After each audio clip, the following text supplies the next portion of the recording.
Raven Channel 大題小做。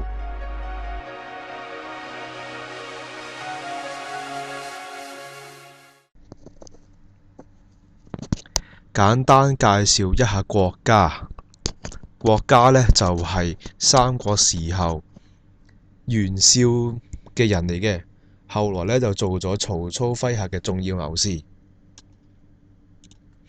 簡單介紹一下佢啦，就係喺官渡之戰前呢，曹操擔心勢力唔夠袁紹打，咁郭嘉同埋宋煜呢就分析出曹操同埋袁紹之間呢就十勝十敗，令到呢曹操信心大增。咁開戰之後，兩軍喺官渡對峙，江東大老細呢，孫策呢就有意北上攻擊曹操嘅根據地許都。曹操嗰啲人呢就搞到好驚，但係呢郭嘉呢就研判孫策鍾意自己單人匹馬殺出嚟，一定會死喺刺客之上嘅，所以果然啊，孫策呢就喺一次狩獵之中呢，被佢嘅敵人呢，佢嘅仇敵呢，許貢呢就殺咗。咁啊，當然影響之後嘅戰事啦。咁呢個係佢嘅往績。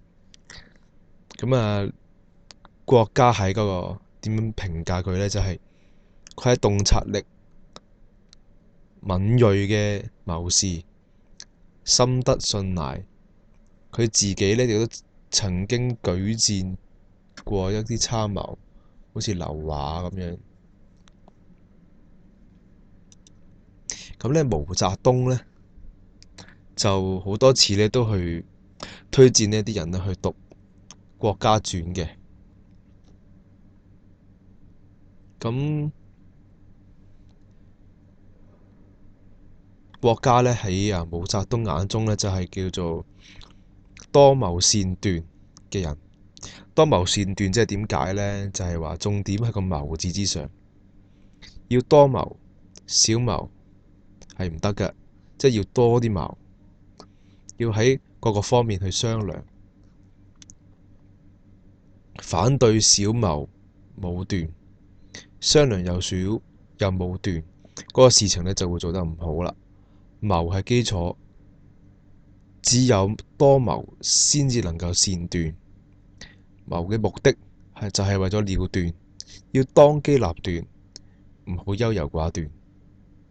呢個呢就係毛澤東推薦郭嘉傳嘅原因啦。所以呢，就亦都解釋咗郭嘉亦都係個點樣嘅人。